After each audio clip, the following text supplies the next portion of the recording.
Halo kepada semua pelajar, saya Cikgu Kong. Terima kasih kerana melayari Cikgu Kong channel. Jadi hari ini saya akan teruskan perbincangan bab 2 fungsi kuadratik. Subtopik adalah penyelesaian ketaksamaan kuadratik. Tanpa membuang masa, saya akan bincang dengan anda semua 4 soalan penyelesaian ketaksamaan kuadratik. Cuba rujuk kepada soalan. Cari jumlah nilai X untuk setiap ketaksamaan kuadratik yang berikut. Soalan 1. Langkah yang pertama. Okay, kita mesti pastikan ketaksamaan adalah dalam bentuk AX kuasa 2 tambah BX tambah C kecil sifar. Okay, langkah yang kedua, kita lakukan pemfaktoran. So pemfaktoran, bila kita lakukan pemfaktoran, kita akan dapat 2x tolak 3x tambah 2.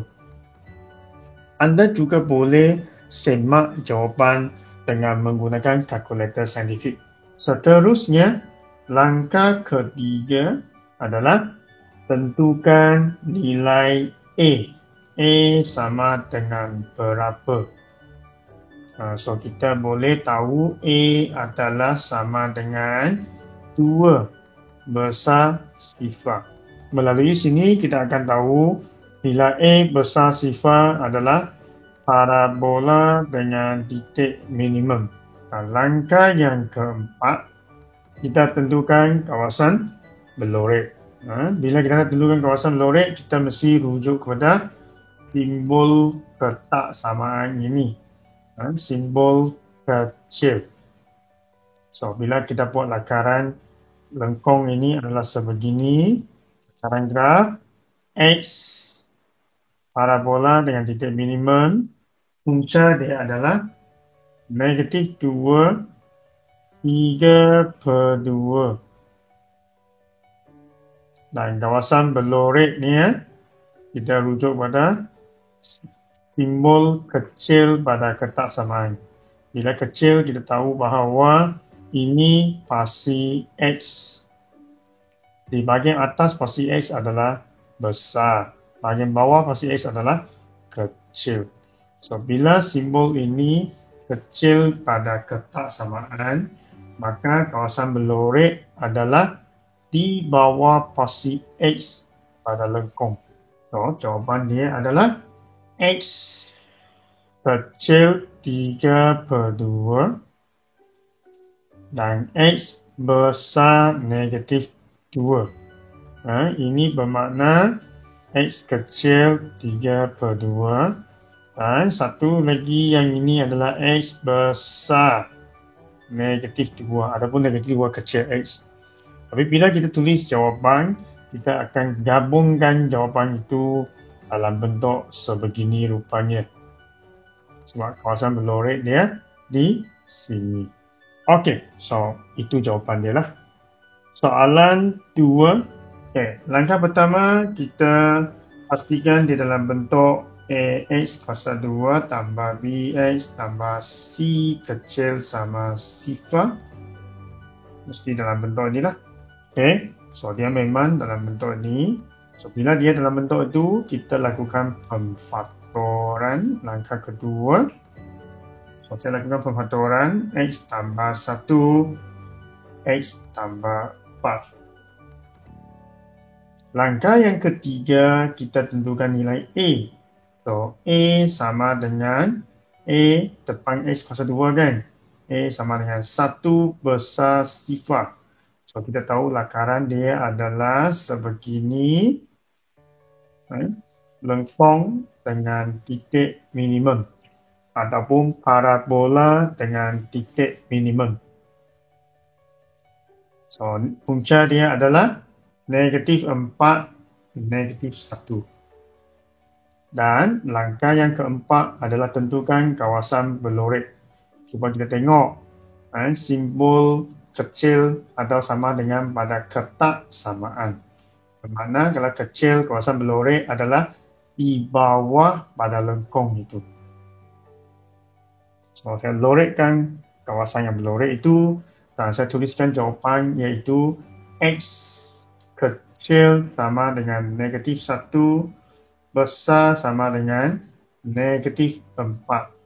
Di mana bila dia kecil sama dengan, jawapan kita pun ada sama dengan. Tolak 1 isi sini, tolak 4 tulis sini. So, saya sudah dapat jawapan yang kedua. Seterusnya, soalan yang ketiga. Soalan yang ketiga, pertama sekali kita tentukan sama ada dia dalam bentuk AX kuasa 2 tambah BX tambah C. Oh, tidak. Kalau tidak, kita mesti selesaikan dulu darab. Okey, jadi X tambah 4 kecil 2X kuasa 2 tolak X tambah 8X tolak 4. So, X tambah 4 kecil 2X kuasa 2 tambah 7X tolak 4. Okey, sifar kecil 2X kuasa 2 tambah 7X tolak X tolak 4 tolak 4.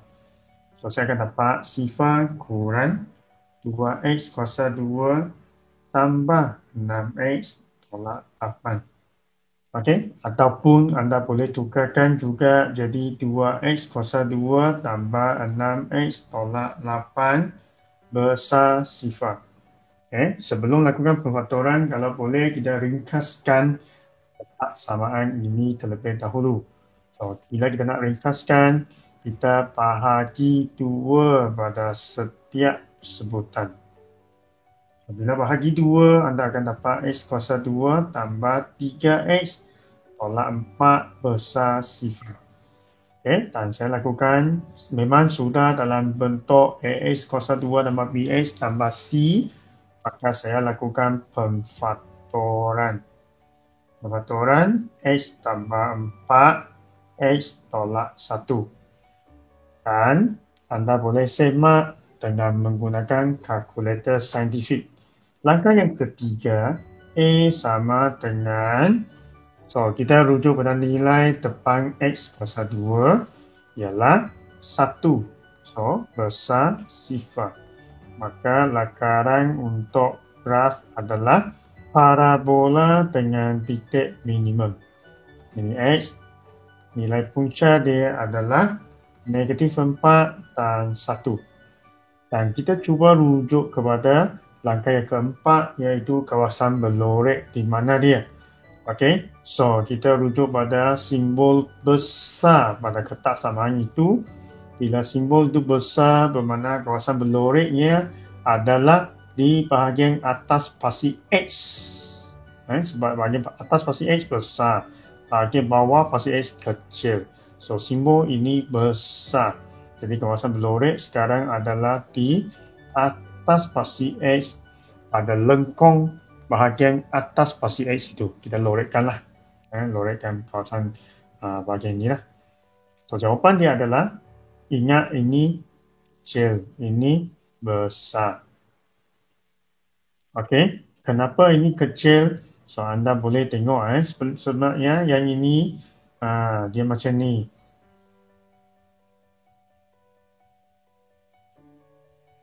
Okey, so kecil lah simbol ini. Kalau besar,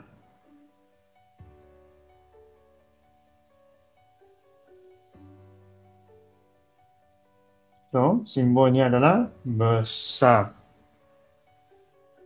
Okey, so ini kecil, ini besar. Jadi sekarang bila kita tuliskan jawapan, kita akan tulis begini. X kecil negatif 4 atau X besar 1. Boleh sebab kawasan berlorek dia sebelah sini kan besar 1. Ini kan kecil, negatif 4. Okey, so itu adalah jawapan untuk soalan 3. Okey, so saya teruskan ke soalan 4. Cuba perhatikan soalan 4. Ada tak dia tak sudah dalam bentuk AX kuasa 2 tambah BX tambah C besar sifar? Sudah, memang dalam bentuk itu. Tapi biasanya saya akan tukarkan pemalar depan X kuasa 2 ini kepada positif. Maka saya akan darab negatif. Saya akan dapat 3X kuasa 2. Darab negatif 17X. Darab negatif akan dapat tambah 10. Maka simbol ini akan tukar ke kecil. Okey. Jadi lepas itu saya akan lakukan langkah yang kedua, iaitu pemfaktoran. Maka saya lakukan pemfaktoran, saya akan dapat 3X tolak 2 dan X tolak 5. So, pertama, anda boleh semak dengan menggunakan kalkulator saintifik anda. Langkah yang ketiga, kita tentukan nilai A sama dengan 3 besar sifar. So, bila A besar sifar, maka saya akan dapat parabola dengan titik minimum. Punca dia adalah 2/3 dan 5. Okey, so langkah yang keempat kita akan rujuk kepada simbol kecil pada ketaksamaan ini. Jadi bila simbol kecil kita tahu kawasan berlorek dia adalah di bahagian bawah pasti X. Maka saya akan dapat jawapan dia ialah X kecil 5 dan X besar 2/3. So, ini adalah jawapannya. Okey, maka saya rasa itu saja perbincangan saya kepada anda semua pada hari ini. Saya berharap sedikit sebanyak anda belajar sesuatu pada hari ini. Terima kasih sekali lagi kerana melayari Cikgu Kong channel. Kita jumpa lagi. Bye.